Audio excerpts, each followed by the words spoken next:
All right, and we are recording.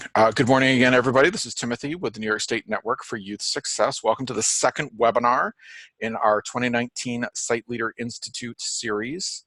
Our agenda today, I'll go over the agenda, which I'm doing right now. We're gonna review the Beyond the Bell homework. Did everybody, by the way, all of you get the book? Did you receive the book in the mail? Oh, good. Yes, we got the book. Awesome. We're going to go over the agenda briefly, which is in person, and then I've got a new homework assignment for you before we wrap up, which is going to be a supervision self-assessment. So it's an assessment really meant for supervisors to see where are your strengths and where are your areas to grow as a supervisor. Then we'll leave some time at the end. What questions, what concerns, because this is going to be our last scheduled contact before the Institute. So there's still lots of time for me to customize what we do in person so that you get exactly what you want and what you need out of it. And then we'll close.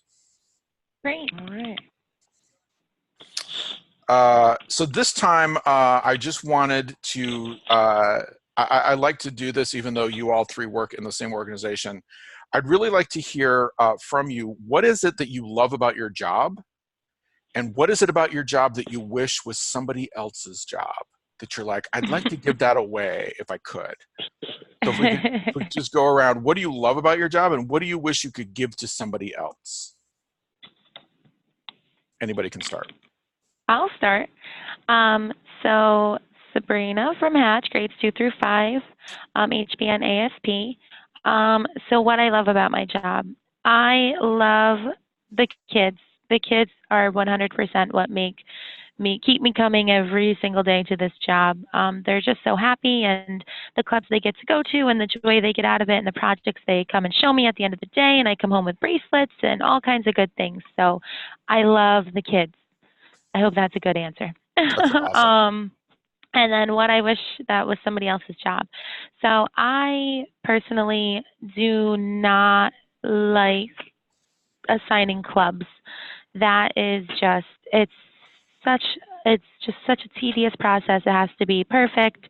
There has to be a certain number of boys and girls in each club, no more than 10 with the instructor. And with 200 forms, it just gets it can become frustrating, and it just takes a lot of time. So I wish that was somebody else's job. Awesome. Thank you, Sabrina. Well, I'll go next. Thanks. Douglasia from junior high, Ness ASP. I second basically what Miss Sabrina was saying. I love the kids. Love my kids every day. I love how excited they get when they see me. And it's just, they definitely do. They're motivation to keep coming back every day. And I love helping them, like on a daily basis when it comes to emotions, any problems. It makes me feel good that they could come to me when necessary. And what I wish was someone else's job, all the way down to the documentation, a lot of registration forms, a lot of work, a lot of calling, a lot of following up. So it's just, that's everyone's, I feel. Yeah. Yeah, I've never met somebody who said, oh, I can't wait. Someday I want to be a supervisor so I can document and do paperwork. Awesome. You're right. Darren? Focus on the floor. We love the floor. Right. Darren? Yep, Darren Collins. I'm coordinator for the My Brother's Keeper program here at Hudson. I guess I can pretty much say a lot of the same. You know, I'm here for the boys, and you know, I love being with them, love seeing them smile, love making a difference. I can see it, you know, dropping gems on them and stuff like that. That stuff is that's the best part about the job. You know, I guess the part with me is anything to write down. You know, you know, because one thing I do is I go to a lot of the classrooms and sit in the classes and, you know, write notes and stuff like that. I guess not saying that, you know, something I want to give, but maybe split it in half, maybe, you know, something like that. So but you know, I love what I do, and you know, I'm definitely willing to do it all, you know, just to make myself better, you know. I hear that, yes. So I'm sensing some themes. We love kids. We hate documentation, paperwork, and the tedium that goes with it. And Sabrina got real specific and said it's the assigning of clubs. It's so, yeah. Yes. It looks like Everything else I can deal with, but just that part, no. well, and that's the reality, right? Is like every job has some part that we're like, that's not my favorite. That's not what gets me out of bed. It's like maybe it's the thing I put off as long as I can. But all jobs have that, so that's good for us to recognize. It looks like we've got one other person who joined us. Jackie, is that you? Can you hear us? And are you on mute? Let me just check real quick and see if there's something I need to do to make sure that she can talk. Oh, now I'm advancing my slides. Jackie, are you there? So Jackie Farmer was going to be joining us. I told you up front that there were 5 programs that were going to join us, 4 or 5 programs. And Jackie's their coach. So she's actually been working with them. They're early childhood programs that have a school-age component. And they were trying to get connected with us to join our Site Leader Institute, but we couldn't make the scheduling work. So it looks like she might be a silent partner unless we can get her audio to connect. So Jackie, I'll keep checking in with you as we go. Let me see if I can just exit this real quick and just check the chat features. All I can see is my PowerPoint when we're working, so I'm trying to get back to the actual Zoom meeting to see if there's anything else. There's a chat message. You can't get audio to work. So let me just real quick troubleshoot with you. So at the top where the microphone is, there's a mute button, and next to it there's a drop-down menu, and it allows you to test your speaker and microphone. So sometimes just doing the test for me has activated my audio and allowed me to do that.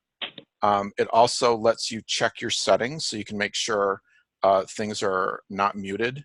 So I'm going to mute my video right now, and it just draws a bar through that item. So I would say go to the top of the menu, Jackie, and just check in on that. I'm going to keep going since we are recording this, but hopefully we can get you connected and get you to participate and join us. But if not, everything's being recorded, and we're glad you're here. All right, let me get back to the PowerPoint. Did she try calling from the phone? Because I know like on our computers, like it gave us the option to join via the computer, but then it gave us like a telephone number. So we just joined in by phone. I don't know if she's tried that. That's another great option. No, I appreciate that. That's a really good point. So if you just go ahead and go back to the, let me see if I can find it and post it. But if you go back to the email, there was a call-in option. You can just call in from any phone and join audio only. And then you can still follow along on the computer. You just mute your speakers and your microphone or whatever on your computer, but you get the audio. So it's not ideal, but it's a good workaround. Thank you. That's a great, I appreciate you bringing that up. I forget about some of these things now that it works for me generally. All right, let me come back to the PowerPoint. Can everybody see the PowerPoint slide again? Yeah. Yes, sir. Awesome.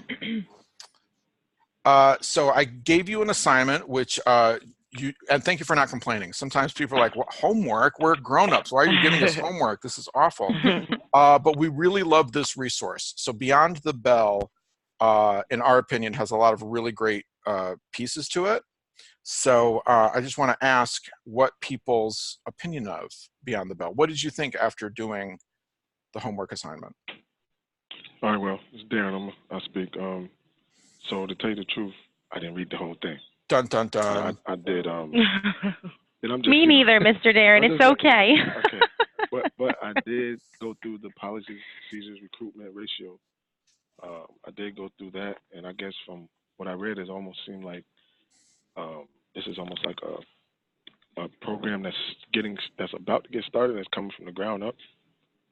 Yes. That's what it seemed like to me from what I was reading from that. It's like starting a brand new program. This is what you need to do, and this is how it needs to be done. And that's kind of what I got from it. I don't know if that's what was meant to be interpreted by it, but that's what I got from it. So. Yeah, I think you're right. I think that's a good catch. I have the same opinion that it's really written from the standpoint of somebody who's starting from nothing. So if you have an existing program, it's a little awkward, but if you find that part that you don't have in your program, it really walks you from the beginning all the way through to what does it look like when it's put in place. But good, I think that's a good catch. Yeah. Definitely does. Other thoughts, Dougie or Sabrina? Like I said, I'm kind of with Mr. Darren. I definitely looked at it, but I didn't fully like read every single word and page. Me personally, I'm not really a reader, to be honest. But yeah, let's point out some things and we can chat about them for sure. Cool. Anything to add, Dougie? For me, I did the reading. The only thing that I like struggled with was the last chapter, like the whole chapter that I had to read. Yep. But for me, it gave me a whole lot of more tools that I feel I could use this coming school year when it comes to things like the communication part, doing the keeping files with preferred modes of communication for all staff or my instructors. Like that wasn't something that I was necessarily thinking about before, because I was just like, oh, okay, that's something I could remember, and I was just like going based off of my memory. But now that just helped me figure something else out that could help me throughout the year. And was that in the partnerships or in the very last section on program delivery program? Like that was in communication. Okay. Thank you.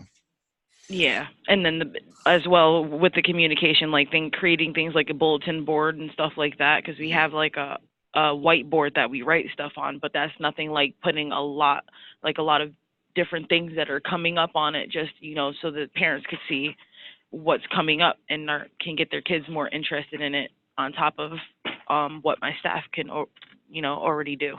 Yeah. Thank you. And I really appreciate that level of detail, because I think that's one of the pieces that we like about this book is even if 9 out of 10 things you're already doing, it's that 10th thing. It's like, oh, that's a really good idea. We should do that. And knowing that you now have this resource where if there's any area you're trying to improve or any area that you're trying to add, this can take you from nothing to something to great, and it'll walk you through the whole step. So we really love that. And the fact that it covers all of that ground, like you were saying, you know, about how you communicate with parents and what do you actually do to effectively communicate with parents. It doesn't stop at, you should really communicate with your parents, but really like, what can I do to improve that communication? So thanks. Yeah, exactly. Thank you so much. It helped me. This was really like reinforcement and then enlightenment as well. Like it helped a whole lot. It opened my eyes. Awesome. Awesome. And that's what we hope for. I mean, that's the best case scenario. It's a huge book, so I happen to have my copy right here. So Jackie, if you haven't seen it, and the people watching on the webinar, it's like a phone book. It's gigantic. But what's great about it is, like you can see on the tab here, all of the pages that are colored are the new content. Everything after that, all these white pages, are templates. They're examples. So they're worksheets and they're sample forms, sample letters. And you should have also gotten a flash drive with your book that has copies of all of those templates. So if there's something in here that you want to implement, you can just copy or open those files and update them, make them your own, add your logo, whatever you want to do. But it saves so much more time, because you're not the only ones who don't like paperwork, who don't want to do a lot of reading. You just like, I got to get this letter out, and what am I like? Start with a form letter and just adapt it to your specific situation. So we think it's really helpful, and that's why we wanted to put it in your hands. I just wanted to point out that not all of us are readers, and if you, so I'm scrolling down. Can you see the document, the homework on your screen? Okay. Yes. So I'm scrolling down the homework assignment, and if you look, there's key points. So our executive director, Kelly Sturgis, we went through and identified the area that we thought were most important, especially for startup programs, the key elements that we thought everybody should be making sure is, you know, a really solid foundation or start with. But then she went through and summarized everything that is in the homework. So if you look through these key points and then the Beyond the Bell chapters, she's already summarized it. So if the assignment was too long, can't read, just read the other pages here. There's a total of 10, but it's Kelly's bullet points because she is our executive director. She has to read a ton of stuff all the time, but she's like, I don't have time for this. What's shortcut it for me? Give me the bullet points. She's like, boom, it's done there. Just read that. Let's move on with our lives. So I would encourage you to look over these last few sections. We'll kind of skim them right now. But I just want to go through it a little bit just to kind of get a sense of where your strengths are, where you feel like we've got this, and where some areas might be for work. So, but that is there. So if you didn't finish the assignment, and you're not the first ones who have not finished the assignment, and that's okay. It's a giant, intimidating book. There's a shortcut. So take the shortcut. Thank you. I like it. Good. I'm glad. Were there any areas here that you thought needed attention in your program? So I'm looking under management. I'm assuming some things like policies and procedures, you've got plenty of those, but were there any other areas where you were like, this is a tough one. This is something we constantly deal with? I know in the family section, it was talking about something that we obviously already know is important is communication and such with families. But we just seemingly with the district changes throughout starting last year and going into this year, yet another change, we feel that it's, so like upon pickup, currently, the parents were kind of, well, initially they were outside, and then Mr. Mike helped push it to kind of like be in the back little lobby. Whereas the year before, parents were welcome to come into the cafeteria and see their kids in action and see the staff in action. So we just kind of felt that there was like a distance between the families and the kids and actually seeing their kids involved and such.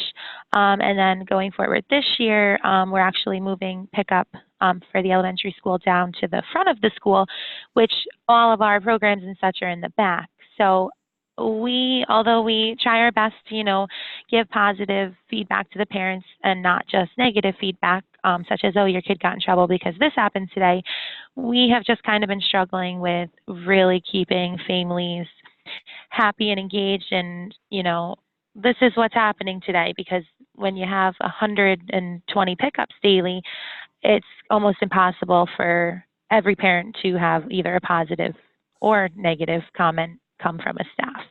So we've kind of been struggling with that. And it's going to be continuing to be a problem going into this year. So I just want to make sure I heard you correctly. So I know that there were policy changes at the district level, but there's the positive and negative feedback from staff directly to parents is an ongoing problem. So making sure that staff are clear on how and when to communicate with parents is an issue. Is that what you were saying? Well, I think it's just more or less, again, like obviously if there's an issue that we have to talk about, majority of the time it's more negative than positive, because like said, it's just when it used to be the parents would come in and see their kid interacting and see them at the craft table and see the staff, playing with the kids or whatnot, interacting with the kids, where now it's just kind of like, okay, like you're behind a closed door and you can't even see your kids. So it's not necessarily like the staff not knowing what to say.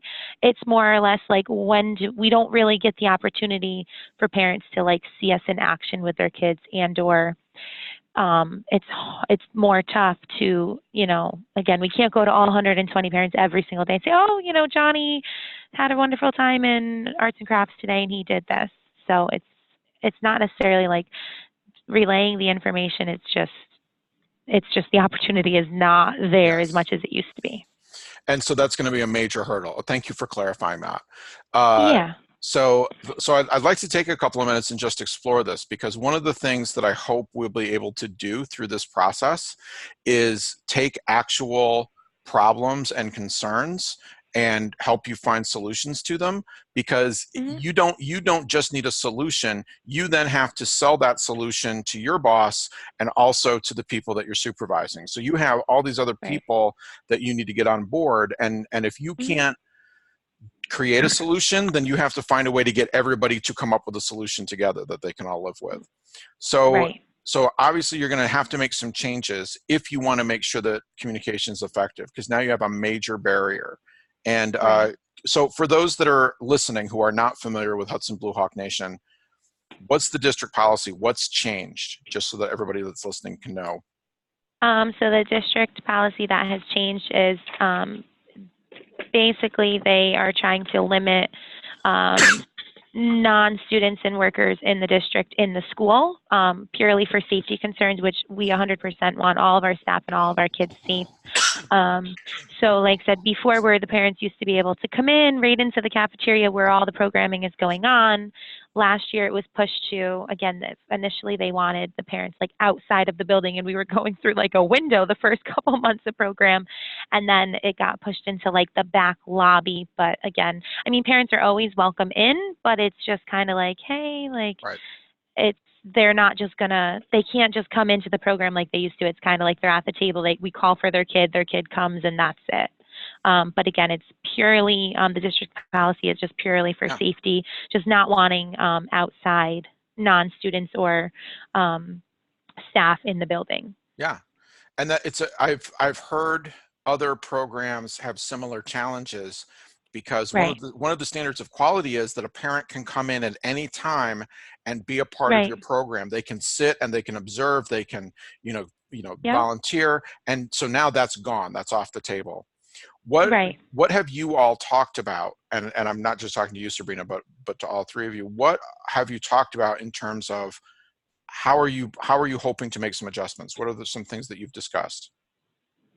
I mean, we have, you know, try to like get on a rotating system where like, okay, this staff, you make sure you talk to at least 5 parents in a positive way, and just nothing negative, just, hey, by the way, Johnny did this today, or Johnny did that today.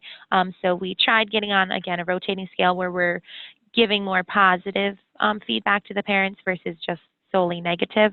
I mean, we do have family events and activity nights where obviously all are welcome. And I mean, we're never going to say no to a parent who, like, hey, I want to come in and peek around. We would just have them sign in the visitor log, and then wear a visitor tag. And so we would never like not let them in. It's just different. Yeah.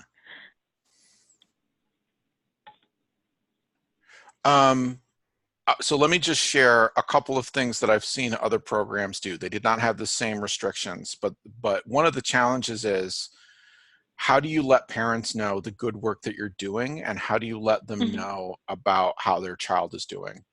So Right. I've seen 2 strategies that I think are really good. One is use of Facebook. So this is a problem for some programs because of restrictions on Facebook, just like you're saying with the restrictions on who can come in the building. But some programs take pictures throughout the day of kids doing activities. They make sure that they have photo permissions, obviously, but they use that to promote their program. What that program found was the people that were most likely to follow were family members from out of town. So grandparents that live in Florida, aunts and uncles, you know, who are, you know, no longer there, but want to keep up with their, you know, brother and sister's children. So parents do use it, and it's great for them, but it's a really great way to form family connections.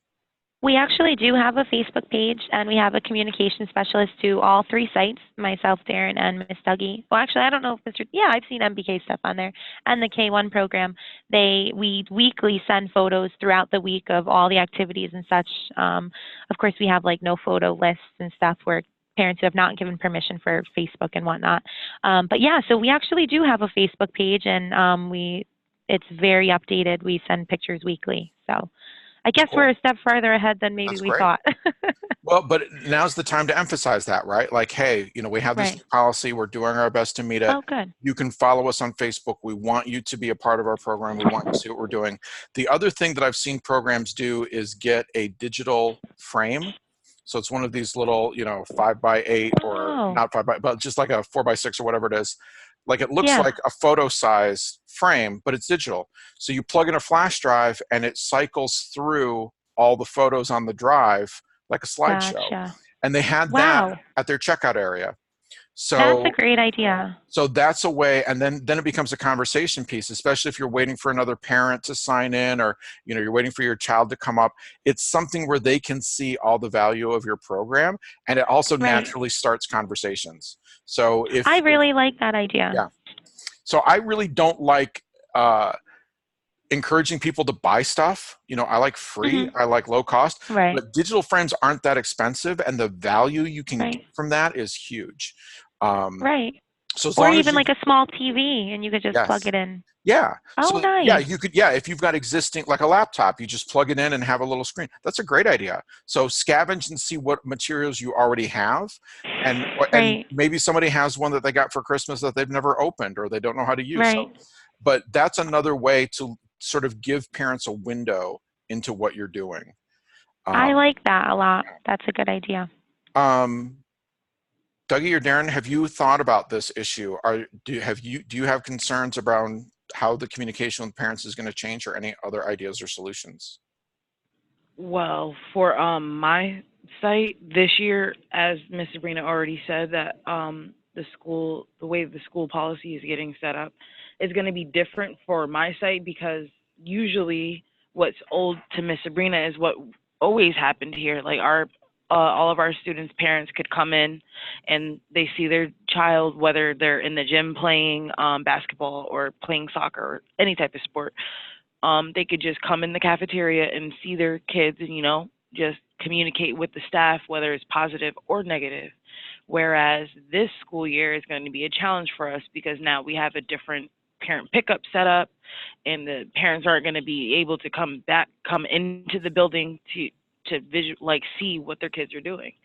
So it's upcoming challenge that Yeah. I have to, find, find a way, Right. make it work eventually. We got the jump start on it last year, so we're already like, oh my gosh, a year in, and now it's changing again. So, but Dougie, I'd be happy to talk with you separately, and I can definitely let you know some strategies that we've used in this past year if it's an upcoming challenge for you. Okay, that sounds wonderful. And I appreciate that. Thank you for offering that, Sabrina, because that's also part of what I want to have happen as we move forward is, we have great ideas here at the network, but we're not the ultimate source of knowledge. There's so much experience in the field. And so we're going to make lots of opportunities for you all to share your ideas, your practices, your experience. Even in our office, we have a staff meeting and somebody will offer an idea and other people are like, where did you get that idea from? That's fantastic. Like, I didn't know you worked there or that you had done that. And it's like, we don't know half of what our colleagues go through or what they've done in terms of their experience, but you just open the opportunity and suddenly you're like, wow, that was really helpful. That's awesome. So thank you for modeling that for us. Darren, anything to add or any concerns around the communication issue? Hello? Hi. Here we go. Sorry. That's okay. I guess with me, it's my boys, they're a part of Miss Dougie's program, so we're pretty much gonna go through the same things with her. But hearing what you were saying about that, that frame, I think that's a pretty cool idea right there. I love that idea. Yeah, me too. So we all, I guess we all figure it out as the time comes. When it comes, we'll do what we got to do with it. Yeah. But Darren, what's the age group that you work with? Okay, so I have two groups. A group of 10 boys that's going into the 8th grade currently, and a group of 9th graders going into the 10th grade. I have 8 of them at the moment. So let me play devil's advocate for a minute and be like, yes, the picture frame idea is a great idea, but who's going to take all these pictures? Who's going to upload them? Who's going to do all this extra work? I already have enough work to do. I don't need more work. So this can turn into a photo activity for your older youth. So teaching them how to use a digital camera, how to move the photos from one medium to another, whether it's onto a laptop or onto a digital frame, and getting them to take some responsibility for taking good pictures and capturing what they do is a really good skill, right? It's a good, like, now they know how to use a digital camera, they can, manipulate the photos, do all these things, select which ones are good, and then that's going to make them a better photographer next time. They're like, oh, I'm, need to do this to take a better picture. So I'm Thanks for sorry. that idea. That sounds Yeah. good. So a lot of this stuff can be integrated into your program practice, and that makes everything that much easier. Now it's not just you remembering to take good pictures to encourage parent communication, but your kids are like, yeah, I want my family to know what I do. I want them to see what I get from this program. But now they're also building skill on top of that too. Did everybody see the group chat down at the bottom? Yes, I just opened that. I just noticed it. So hello, Charles. Welcome. We're glad you're here.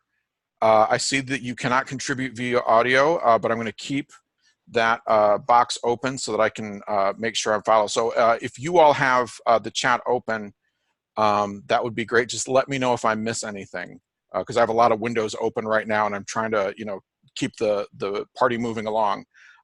So welcome, Charles. We're glad you're here. Glad you made it. Sorry about your car issue this morning, and welcome.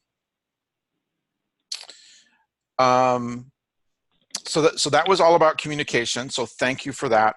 Again, if there are issues that are coming up, it may feel like, I have a specific issue. It feels like a tangent, like I don't want to take up the group's time, but I do want you to take up the group's time. We're here to help you develop skills, identify strategies, share tips and tricks that will help your job go that much more smoothly. So we're going to focus on some major areas that a lot of supervisors struggle with.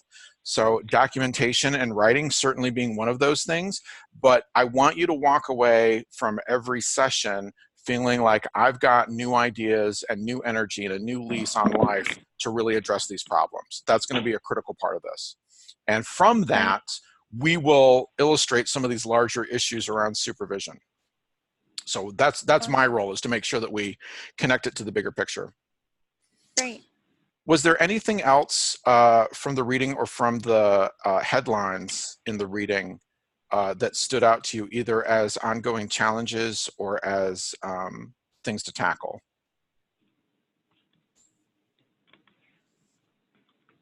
I'll scroll back up. I've got my physical handout here that I'm looking at, but I got to remember to scroll here. And Charles and Jackie, if you're on the chat, if you have anything that you want to add, this is the homework assignment that we're looking at, and there are notes at the end of it, sort of a summary of each of these topics. But there's any topics on here that you think are of worth or note, that's what we're just taking a look at right now. So please feel free to share via chat.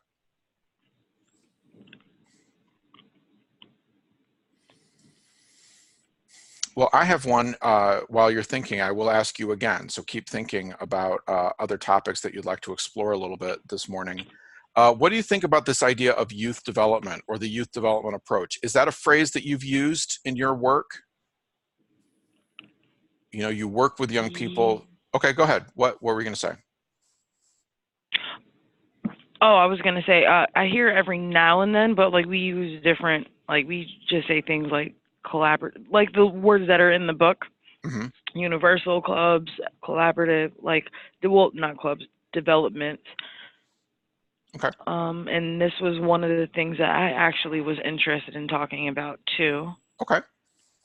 So I apologize for those that are watching me scroll. You're like, what? It's going so fast. So my background with youth work, especially with youth training, like when I first started doing professional development, it was in a youth development framework. So it's a philosophy, but it's also a set of practices. It's a very active approach to working with young people. So if you've heard of the phrase child development or human development, it's similar, but it's really focused on what is particular about our older youth. So when they leave that early childhood age of around 8, but they're not yet adults, so they've got this whole year, whole set of years between 9 and 19 before they become quote unquote adults, but even then they're still learning and growing. So some people put this youth framework as young as 8 or 9 and as old as 25, because there's a whole lot of learning that happens in there. You're leaving childhood, your brain is operating in a very different mode, but now you're gaining experience. So as those experiences are being gained, there's a lot of learning that happens, but there's also a lot of physical development, there's a lot of emotional development, social development that's going on. So within that framework, youth development is really saying, we can take everything we know about young people and how they grow and where they struggle typically, and we can shape our approach to really work with that. So some of the highlights of youth development are listed here in the bullets. First of all youth. We're not talking about the best youth or troubled youth or youth that can afford our program. We're talking about this is an approach that should work for all young people. So a very inclusive approach. The other thing is it's about assets. So a lot of teens especially get viewed as problems. Like, oh, these kids, we got to keep them off the streets. We got to keep them from getting pregnant. Like, we got to keep them off drugs. They're a problem waiting to happen. And it's like, yes, but they also have a lot of strengths. They have a lot of capabilities. They have so much potential, but they can already do so much. They're articulate. They're passionate. They have skills. They've learned so much, and they're ready to apply them. So this is really about recognizing what youth bring to the table and starting there. So I mentioned earlier the idea of maybe doing some digital photography with young people and having a very clear project, like we need to take pictures of our programs so parents can see what we're doing and what we're about, because they can't come in and see directly anymore. So we have to be that middle person between our program and the parents so that they can still get a real good sense of what we do every day, every week. So that's a very clear service. But along the way, they can learn lots of really good hard skills, like how do you use the digital camera? How do you take a picture? What's a good picture? How do you compose the image? What do you do with it to get it from the camera to somewhere where some other people can see it? So there's a lot of skills involved in youth development. So that goes down to this bullet point about relevance. So having actual activities that young people can do that help them build from where they already are and add to that, so now they have more strengths, more assets, is a really positive thing. Because the trick with the older youth, like the age group that Darren's working with, is they can leave. A lot of these kids may be allowed to stay home. Some of them get old enough, they go get jobs. So if you don't have a really compelling program for those older youth, then they're going to go somewhere else. But if they feel like you care about them and there's great stuff that they're learning in your program, even at their age as they get older, they're like, I got to stay here. I get so much from this. This is the best place for me to be right now. So a lot of that is what we talk about with youth development. So let me pause there. What are your thoughts or comments about everything I just shared? Well, for me, I think what you said about the guys, they can actually leave and and actually voice that they don't like it or they do like it as far as the program goes. But I hear it a lot with my boys, how happy they are to be a part, just learning something new, meeting new people, and just being a part of something, so they don't got to be a part of negative things. Because I think really the program that I'm ahead of is really for stuff like that, because of the boys. They can they want to be surrounded by people that they know that care about them, that they trust, and they can be safe around. So I think by being in this program, they all see that, and I like that about the program myself. Awesome. Thank you. 100%. Yeah. Sabrina, anything to add? Yeah, no, I mean, I've obviously heard of youth development, but I like just retaking a look at the notes here in the little assignment with like the breakdown and then kind of flipping through in the book. I think it's something that definitely I want to take a closer look at. And like Mr. Darren just said, I agree with what you said about if the kids are feeling safe and happy and, welcoming and feel like they're excelling and doing a good job, if we're helping them feel that way, they're going to want to continue to come to us rather than, oh, I'm not going to after school, I'm going to go down to the youth department or whatever. So that's a good thing to keep in mind. I mean, I think we do it anyway, but it's definitely something to help focus on in trying to help with our numbers and just helping reach out to the youth here this upcoming school year. Thank you. Dougie, anything to add? Well, sorry, I flipped pages. That's great. No, this is why we're having this conversation, so people get a chance to kind of dig back in. So I appreciate that. No problem. I was going more so towards the approach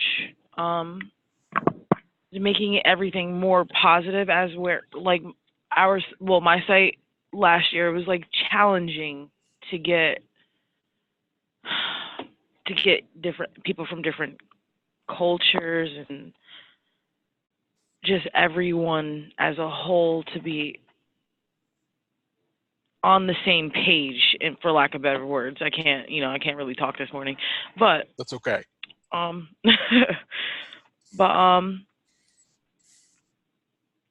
yeah, the book quotes, every young person has the potential for a successful, healthy development, and that all youth possesses the capacity for positive development.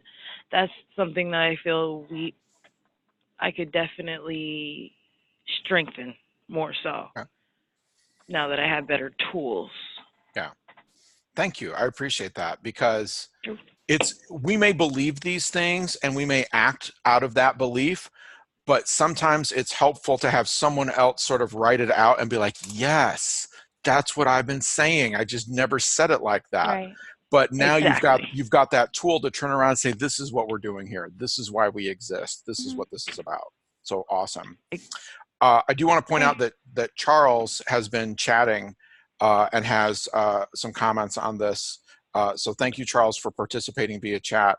And I want to point out that you mentioned, Charles, that as a site, everyone still operates in their own silos of approaching it. And I think that's very common, that everybody sort of works in their own zone where they have some control. And sometimes that can be great, because then you get very flexible, adaptable programs that are really customized. But sometimes it becomes a problem because nobody's really working for the same purpose. Everybody's sort of made up their own purposes.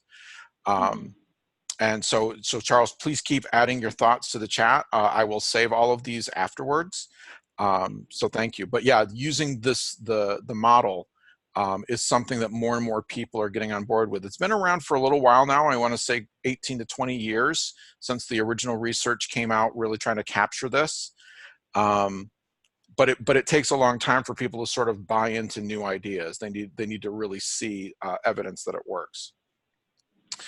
I'm just scrolling down to see if there's anything else here. So part of this approach is very practical. So I took a couple of minutes there to just talk about what it means in general, but there is guidance for how do you do this in a very specific way. So I added some extra things here where it says Weichert Center. This is in the notes that's on the screen right now.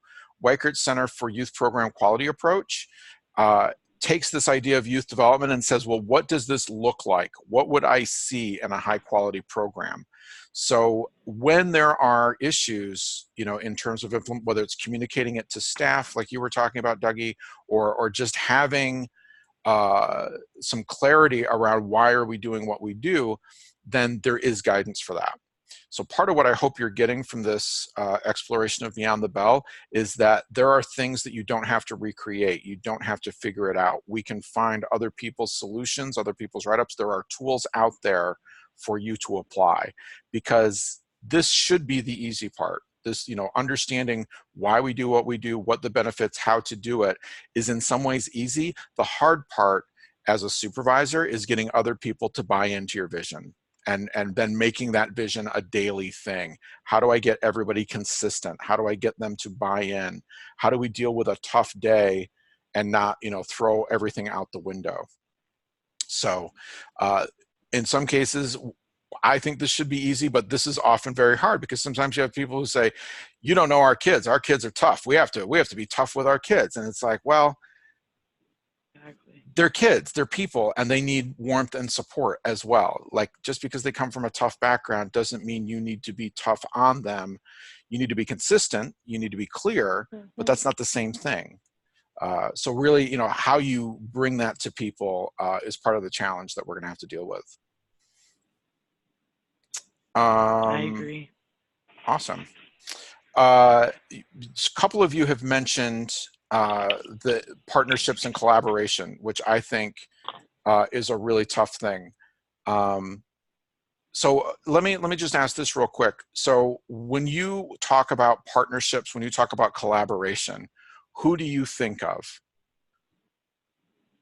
Like when you're thinking about your work in terms of partnerships, in terms of partnering or collaborating, who are you thinking about?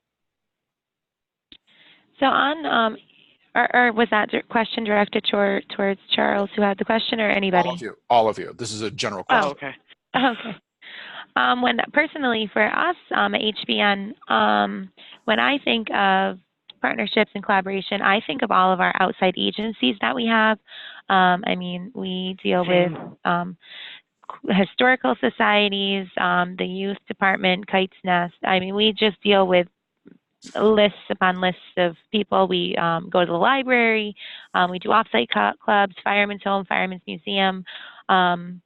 I mean, I've been at the HBN for 2 years, and I'm sure they have had long-lasting relationships prior to me. But I think it's just really just keeping communication and being on the same page. And hey, what are you guys offering? Or hey, we can't offer this, and just really working with each other, whether it be via email or telephone. But I mean, again, they've probably been long-lasting relationships. I don't know how it got to that point, but I mean, we have very strong outside agencies, partnerships, and collaborations.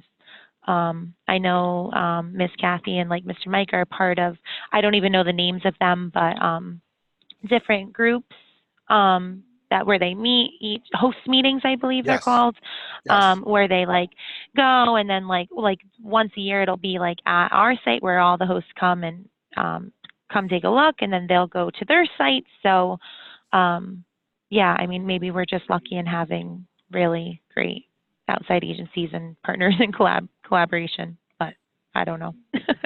It's some networks, there are more than one network. There's approximately 15 regional networks that we support, but Host is, well, they're all unique.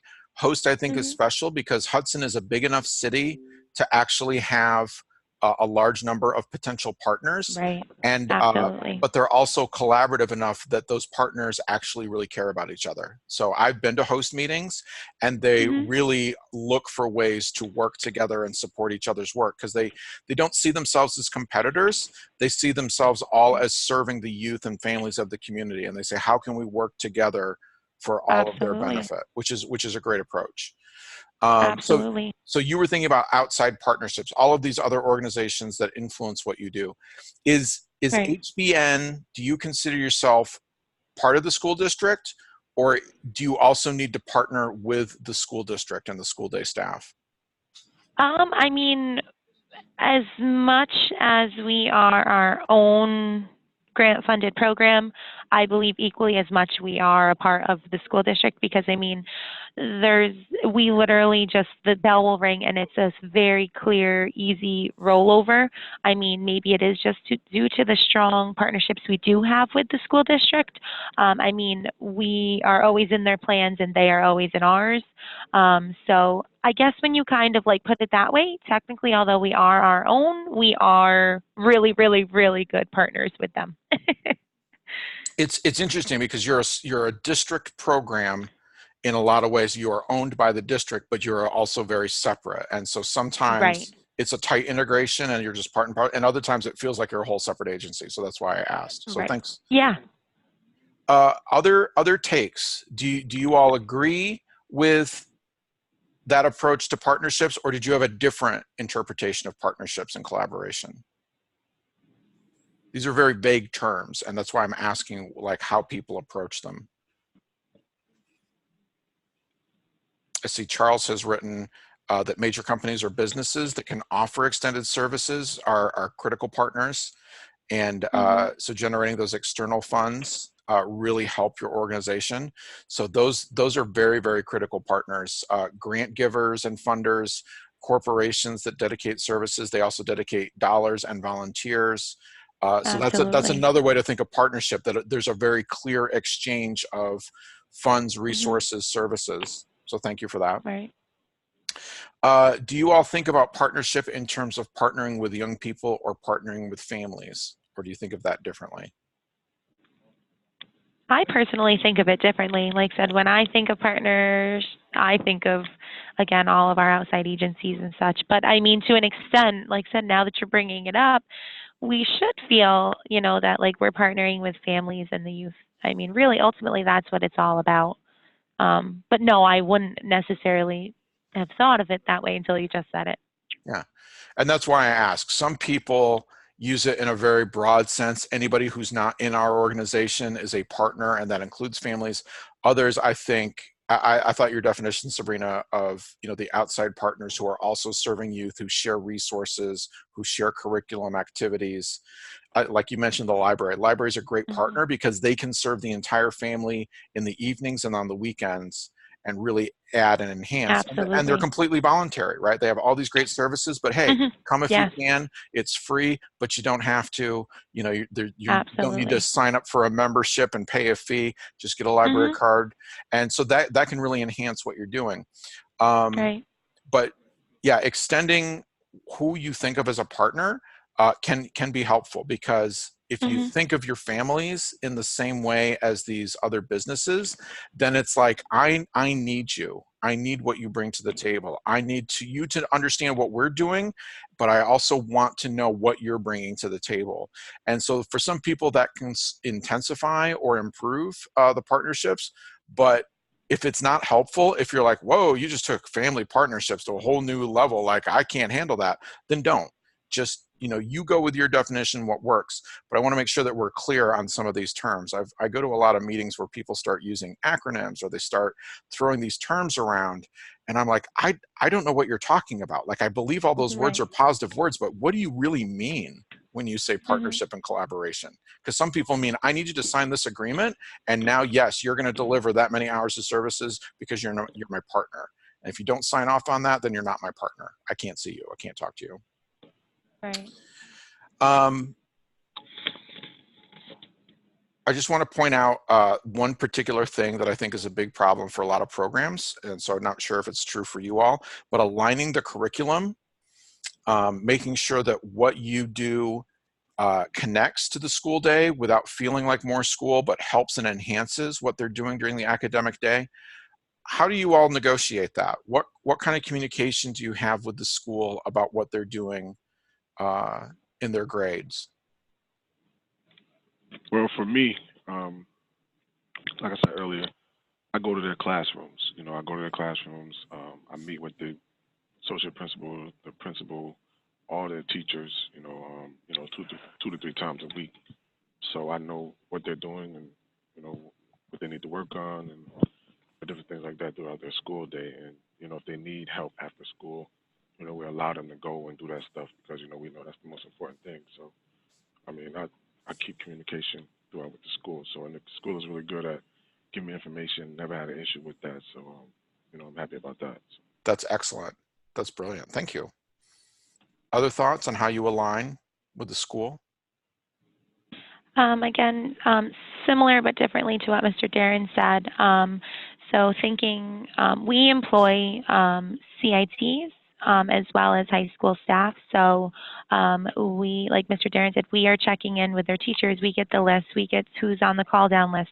So if any of our, again, not even talking about participants, but any of our CITs or staff are on that list, we'll touch base. Hey, what's going on? Hey, why are you late? Hey, so like we're in that sense working with the school to, help them be positive in their regular school day, because if you're working for the HBN ASP, you're going to ultimately be representing, and we expect you to, or we'll help you, just do great in school and then turn around and come work for us. So in that level, we kind of relate to what Mr. Darren just said. And then for the regular participants, we're lucky enough to have 3 teachers, certified teachers for our small group tutoring. We have a small group tutoring 2, a small group tutoring 3, and a small group tutoring 4-5. All 3 of which, one is a retired teacher from the Hudson City School District, and the other 2 which are currently working. So I mean, we have really great connections with them, and same thing, like when they come into small group, they're expected to get their homework done. The teachers are really great about checking in their agenda books. And then they'll do their 20 minutes of reading, and then we'll have educational activities available for them, whether it be on the Chromebook or regular sheets or an activity. And like I said, if there's, oh, well, I forgot my homework, we have where we can just, run up to the teacher's classroom like, hey, Johnny forgot his homework today. So we have really great collaborations with the school day and the school teachers. And I've had teachers personally reach out to me on multiple occasions like, hey, so-and-so really could use the extra small group tutoring, and then we'll talk to mom and then we'll sign them up and stuff. So we have really great communications with the teachers in the Cool. school day. And I think that's an advantage that you all have based on what I've heard the two of you share so far, because you're in the buildings, you can communicate Right. directly with the teachers, Yep. and you're established as part of the district. It makes it a lot easier. It's a much Absolutely. harder lift for programs that are at a community center, just thinking about in Right. Hudson, all the other programs that are outside the school, it's a much Yeah. harder lift. But just because you're in the school doesn't mean you have good communication, but it sounds like there's lots of Yeah. opportunities. I really loved your point about the CITs, that they're Mhm. students and they're employees. Your counselors are Mhm. students and employees. So there's an even tighter link, which I had not thought about before. So thank you. Yeah. Charles, if you have anything that you want to add, I know that you added earlier. Oh, there it is. Boom. Writing in paragraphs. So we work closely with the school here as we run our after-school programming. So right in the school. And the supervisor acts as the principal and assistant principal. Brilliant. Can So I just ask Charles, where is Charles from? I know he kind of hopped in, but like, can we get a little background on Charles? yeah, Charles, if you would just And let or us know. Jay Farmger. I know it's hard. We may have Yeah. talked about it, but like, I would like to know a little background about who we're chatting with, if that's okay. Yes, and thank you for bringing that up, because I've had contact with both folks, and but we didn't do that. So thank you for bringing that up. So Charles, if you could Yeah, just and let us know where you're from, about your program, who do you serve? That would be helpful. So you're in Lower Manhattan at the Hetrick Martin Institute. okay, awesome. Dougie, is there anything you wanted to add around this conversation around aligning the curriculum while Charles is typing? Well, compared to Miss Sabrina and Mr. Darren, for mine, I mean, email, collaborating with the school throughout the day. We get emails on who gets sent to the call down list, but within the call down list come like negative penalties. So it's not like, there hasn't been me reaching out. So there's some things that I can do to reach out more to see which kids need help, like especially the ones that are registered into program.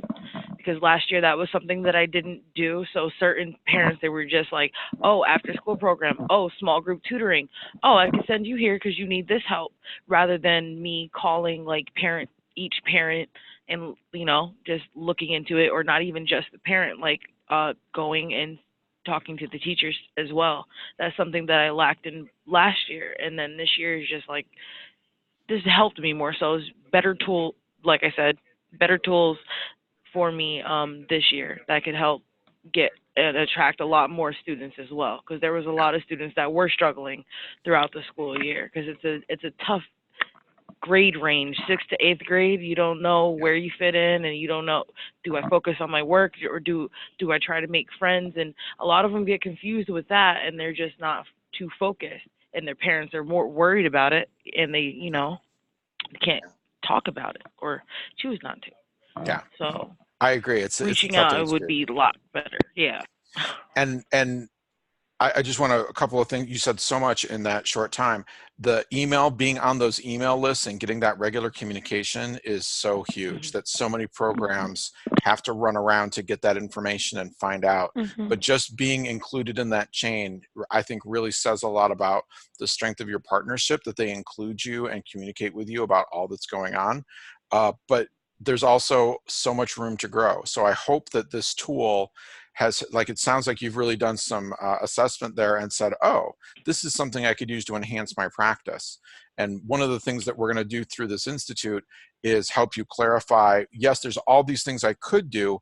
What do I need to focus on first? What's the one thing I can do now to build my strength as a supervisor, as a site leader, as a person who serves youth?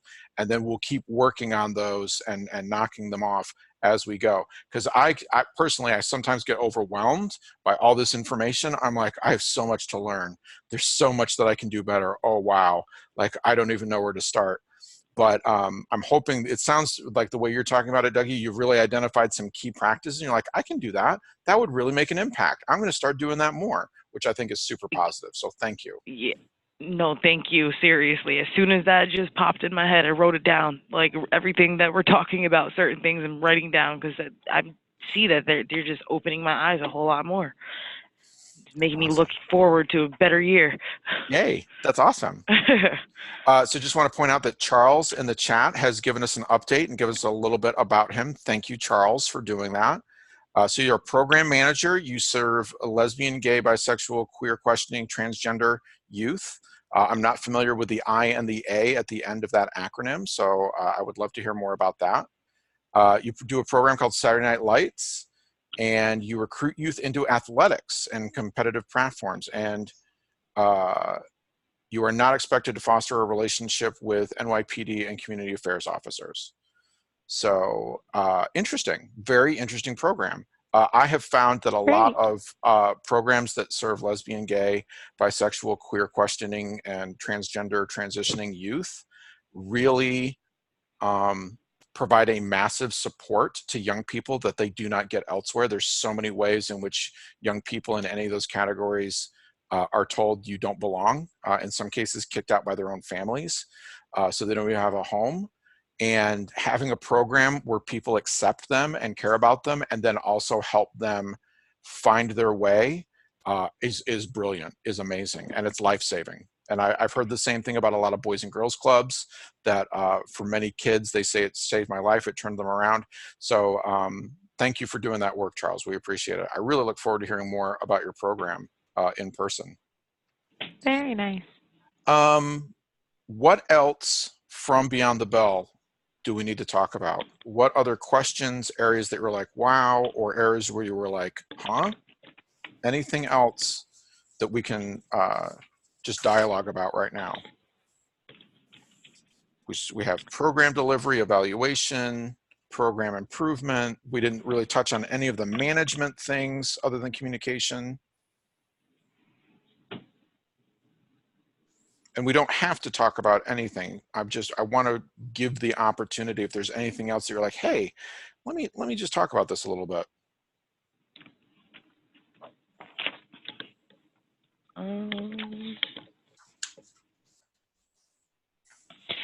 Going back to the chat for staffing, J Farm, who is that? What is her name? Jackie. Jackie. Jackie had commented something about having challenges with retention of staff. So I don't know. I was just interested in like what exactly she meant by that, because I mean, for the most part, like, I don't know, we're good on staff. I mean, we could always use more instructors, but like we haven't yet faced any of those challenges. So maybe if she has any more specific things, like we here at HBN could maybe help give her some advice. I don't know. Yeah. And thank you. I did not even see that Jackie had been adding the chat. My chat box was short, so I was seeing Charles. Oh yeah, I know you kept saying Charles, and I'm like, wait, yeah. Jackie's adding too. Thank you. No, thank you so much, Sabrina. I'm going to need your eyes this whole time. So Jackie, thank you so much. So I mentioned up front that Jackie is a coach, and she works with early childhood programs at the local Child Care Resource and Referral. That's the CCR&R in her text. But yeah, Jackie, if you want to add some more details about the challenges that you mentioned that Sabrina just brought up. I'm scrolling back to see challenges with the retention of staff. So that's a great point. So while Jackie's maybe adding some finer points to that, what are your initial thoughts? How do you keep this, because you have some staff that stay for quite a few years. How do you address staff turnover at Hudson Blue Hawk Racing? Go ahead. I can. I've only been here 2 years, but I mean, I think it just comes down to just treating the staff right, and probably like definitely giving them a good amount of money. For instance, this year we're focusing on getting like a solid core group of staff versus like, so say like, and I'm just throwing out a number, but like, okay, 15 kind of like, where like we'd rather have a solid core 5 day a week, 10 staff rather than the other 5 that are kind of like, So So I think, so we're looking into giving them, actually, they're going to be getting like a raise come September. So, I mean, even like the CITs, which again are our, I want to say 10th graders, correct me if I'm wrong, they're starting off like above minimum wage. So maybe it's just like the money. I don't know. And we have really great trainings, and we have monthly staff meetings, and they have the opportunity to play a sport through the school. I don't know. I hope those things help. If anybody has anything else as to knowing why we keep staff so well, let me know. But I know we've also had a couple different like older people. I think, oh my gosh, she was probably like 90 years old, poor woman. She was here forever, and I think she just, last year was her last year. Who is But that? yeah, I don't know. Mrs. Clementi, she was one of the small group tutoring instructors. Yeah, and I mean, she was probably here forever, and she still actually works during the school day.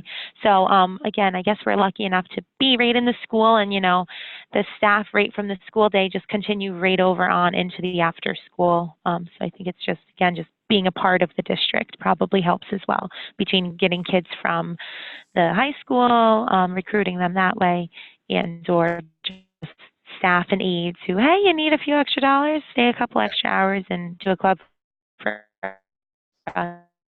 Or, How long has Hudson Blue Hawk Nation been operating? How long has the after school program been happening?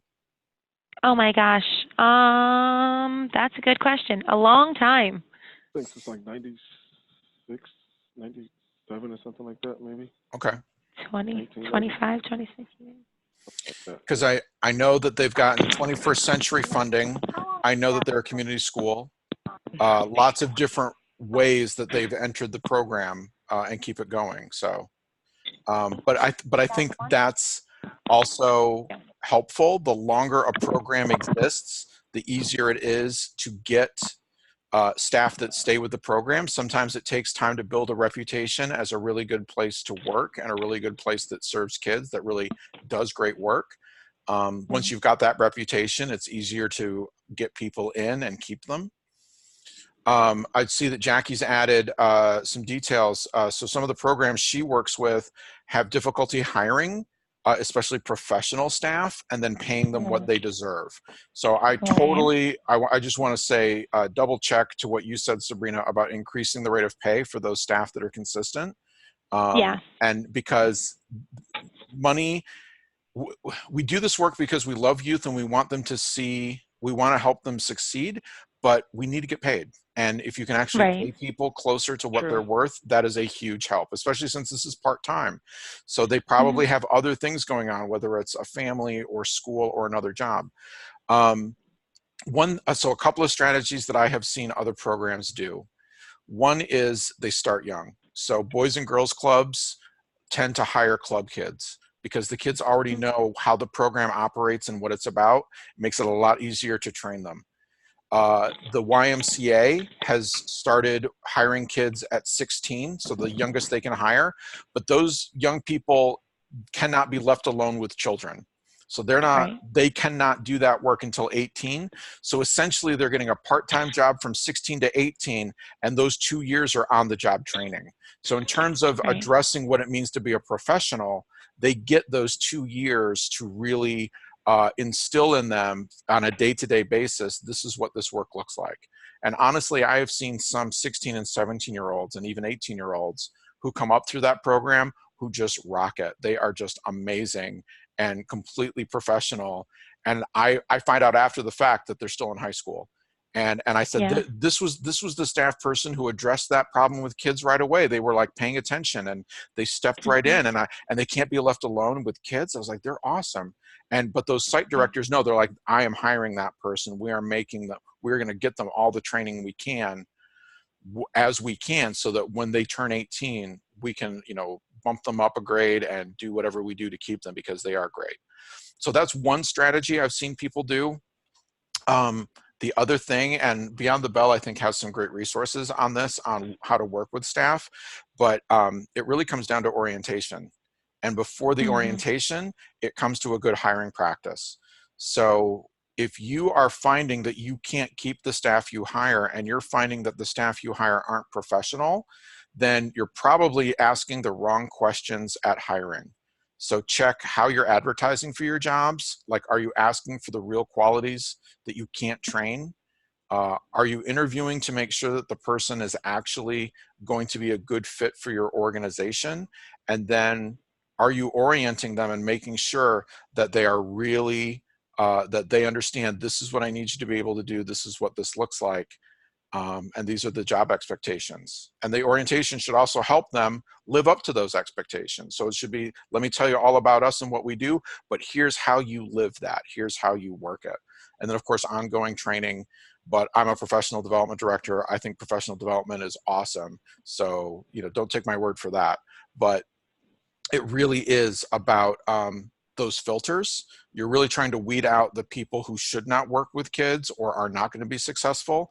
And some more time and attention at that level really, really is helpful. If you lose people in orientation, that can be good, because it means they figured out like, oh, this is not going to be, so now you don't have to fire them later, or they're not going to stop showing up by surprise. You know right away, okay, I got the good ones, and now we're moving forward. So, and I think no, go ahead. Sorry. Go ahead. To touch on that, I know HBN, we have very strict standards and rules in order to be a staff or instructor, and we definitely like stick by what we say. So I think, like you said, like during like orientation and stuff, like, okay, you're not allowed to do this, this, this, this, this. And if some of them at that point are hesitant, like, then don't come. It's just will save us time further down the road and putting all the training into you for you to know that you can't withhold our high standards here, and we'll see you later. And that just gives us more time and space to train someone that, you know, hey, like, I think this is the job for me. So I agree with what you said in that last part. One other thing that I've seen people do, and this is rare, is that they recognize that some staff are going to leave. And so they say, like, you're a college student, you're only going to be here for 2 years, 4 years, you're only going to be available certain times of the year. But they work with that, because while you're still trying to make sure you've got good staff, if you've got young people that are moving on in other careers, wouldn't it be great if those young people always had a positive view of your program and always wanted to give to your program afterwards? So if you think about some of these transitory, you know, I call them transitory students, as like, I know they're only going to be here for a few years, but there's a slim chance that they'll stay. They may change their plans just to stay with us. But in case they don't, I want them to realize what it means to do this work, how important this work is, so they become an advocate for us down the line, and they say after school is important. But they're potential future board members, they're potential future donors, and there's certainly potential future parents and families that join our program. So one of the things I think is important is during this work, even if somebody's going to move on into teaching or social work or some other field, to impart to them, what skills are you learning on the job? So for example, I think people that have been in this field for 2 or more years and really took it seriously are very good at being patient and listening and observing people, which are great people skills and management skills. So most youth workers, most people in programs are really good at reading body language. You know, so it's funny to me now that I'm thinking about how we introduced ourselves at the beginning. You know, you all mentioned, like, I'm not into the paperwork. I'm really into kids, really love kids. But you know when a child walks in the door, whether they're having a good day or not, because you know that young person and you know what they're about. So whether they're having an amazing day and they can't wait to talk to you, or they're having the worst day ever and they just want to crawl up into a corner, like, you can see that in their body language. So youth workers are very good at those people skills and also at talking and getting people to open up. So those are fantastic, what they call soft skills in the corporate world. So if you work in a program for a few years, that's what should be on your resume. I worked in after school and I know how to work with people. I know how to manage conflict. I know how to plan for success. I know how to, you know, solve problems and build relationships. Those are all skills that come out of our field. So helping to clarify that can also, even if people do leave, can make them come back in some capacity in the future. So that's a bit of a longer term game, but something to think about. What do people learn and what skills do they learn from being in your program? A lot of people just don't stay in the same jobs anymore. They move from job to job and even switch careers multiple times between the time they're 18 and 30. So letting them know what they get from the program can be helpful, even if they turn over. Other thoughts before we move on? Nope.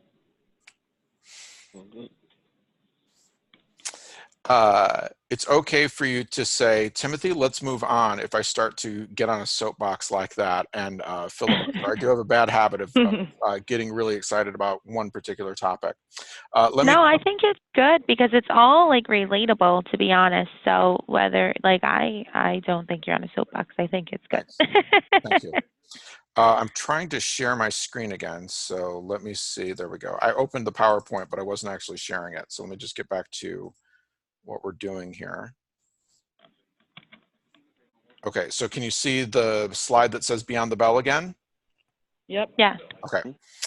I want to take a minute and just talk about the next steps and give you a sense of what's coming up next. So these webinars have really been preparatory, just a chance for people to get a sense both of what we're about, but also what tools and resources are available. When we get together, we're going to shift a little bit on how we work and what we work on.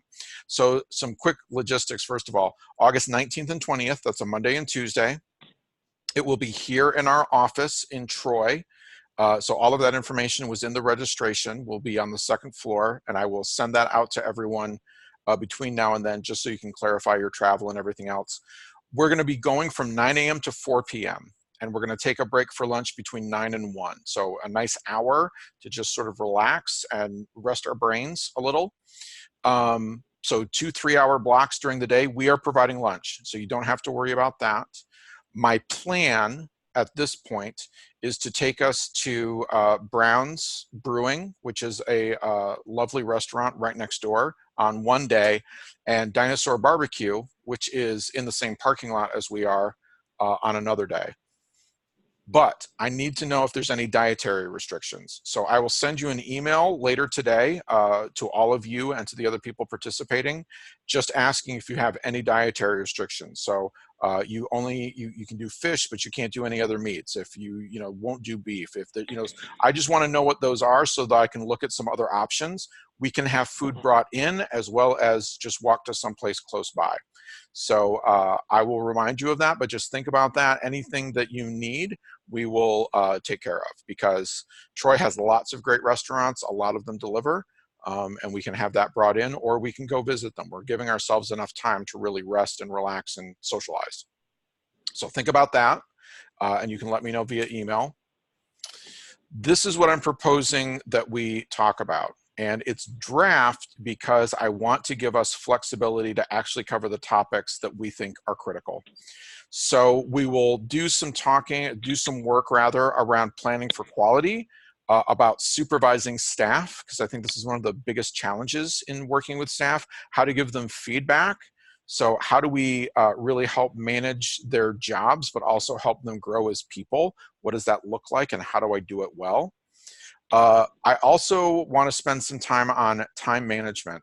So how do I keep track of all the tasks and all the projects and all the other stuff that I have to deal with on a regular basis? What does that look like, and what are some tips and tricks?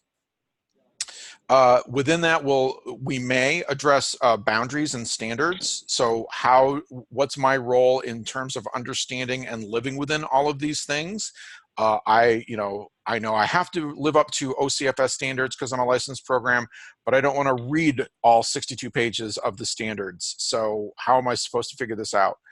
And then the last thing that we will probably do is individualized coaching. So given the size of our group, it's probable that we will be able to use our webinars after the in-person session to actually focus on individual concerns. So we'll model that process, because it's also great supervision techniques in terms of helping staff tackle problems and helping them take responsibility, not only in their jobs, but for their own growth and development. And then we'll make a decision after trying it on for size to see if that's how we want to work together through the coming year. So that's the proposal. Now, the reason it's a draft is twofold. The first is I hate making decisions. So I'm always making changes. I'm like, oh, I just had a great idea about new content. Oh, I should add that to the agenda. But the other reason is I really want to get some data from you all. So I'm going to be sending you a self-assessment. It's a supervision self-assessment. It's going to address, I think, 5 different areas of supervision practice. So these are generic to all supervisors, anybody who has to manage people in a workplace. It's going to touch on issues like staff training and development, on time management, on managing paperwork, managing conflicts in the workplace. So it's going to touch on a bunch of different areas, but it's really going to ask you, how strong are you in this area? Where are you right now? And that's going to give me the information to help shape what we should all tackle together. My guess is there's going to be some areas where we all have in common, and that's going to be what we definitely want to focus on when we're in person.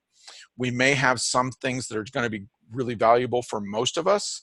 And then if there are things that are really only a couple of us or one of us wants to tackle one area, those are going to be great things for us to deal with in coaching. But what I will do is take that information and put it together and then finalize the agenda and share it with everybody, so that when we come in and start working Monday, we will have some group agreement on this is how we're going to work together.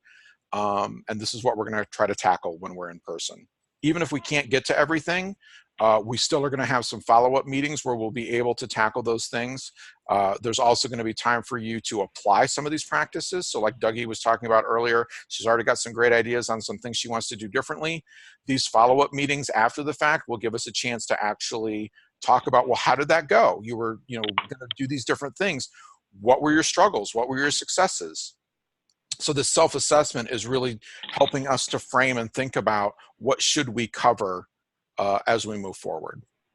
So in other words, we're leaving the generic, like you've never run a program before, here's what you need to know of Beyond the Bell, and we're going to start talking much more specifically about the role of a supervisor and the challenges of that role, and really addressing tactics, strategies, things you need to know, things you can do for that role as we move forward. So what I'm asking you to do, I will email this to you later today. I'll remind you about the dietary restrictions. I will also email you a copy of the self-assessment. It's a PDF, but it's paper. You can't fill in the PDF unless you have magic software that allows you to do that. Some people do. But you want to return that to me by Friday the 9th, so a week from Friday. That gives me enough time to take everybody's assessment and gather the information and then present it back to you and say, okay, so here's what I think we should do based on people's assessments. So I'm just going to quick check the chat because I see some people were chatting, so let me stop sharing for a second here. Questions or comments from those that are on the line? I think we're good. Jackie says, I wish you had this tool when I was a director. I'm going to have to say same on that, Jackie, because a lot of the stuff I found out after the fact, I was like, where were you when I was supervising programs? This could have saved me years of learning or accelerated years of learning. So good. So no other comments from other people. Oh yeah, and stress. Good point, Jackie. That's actually a big part of why I think this is important. I want to save you stress. I want to give you tools and techniques so that you feel like I can handle this, no big deal, I'm prepared, I'm ready to roll. So let me go back to my PowerPoint. I can't talk apparently without a PowerPoint slide. Any other questions, comments, or concerns before we wrap up today? No. I'm good on my end. Thank you. Yeah, I think we're good. We look forward to the 19th and Awesome. 20th. Awesome. All right, everybody. I just want to remind you, stay in touch with us. That's my email at the bottom. My contact information is in the bottom of all the emails that I've sent you. So that's my direct line. You can call me directly at my desk. Any emails I get, any voice messages you leave, go straight to my phone so I can access them wherever I am. but I encourage you to join us on Facebook, follow us there, follow us on Twitter. We have a listserv. You are all members, and Jackie, I think this is going to apply to your programs too. You are all now members of the Network for Youth Success because you're part of this program. So you're going to start getting regular emails from us that members only receive. So that's going to allow you to get a lot of great information. But our social media, especially our Facebook page, has lots of great stuff that relates to programs and programming for kids. So definitely make sure that you visit our website and sign up for all of this. And that's all I have for today. I want to thank you all for your time. Thank you so much for being a part of this process with us. If you have other questions, if you think of things after the fact, please email me, call me. I'm available to you outside these webinars. Just let me know what I can do to help make this a great process for you. Look for an email from me later today with the self-assessment, and make sure to get that back to me by August 9th. Awesome. Thanks so much, Tim. All right. Thank you so much, Timothy. Thank you so much, Bye. everybody. Have a great day. We're waving. We're virtually We're waving. waving. Yeah. Second that. Thank you. All right. Have a great day, All right. everybody. Bye, You too. guys. Bye.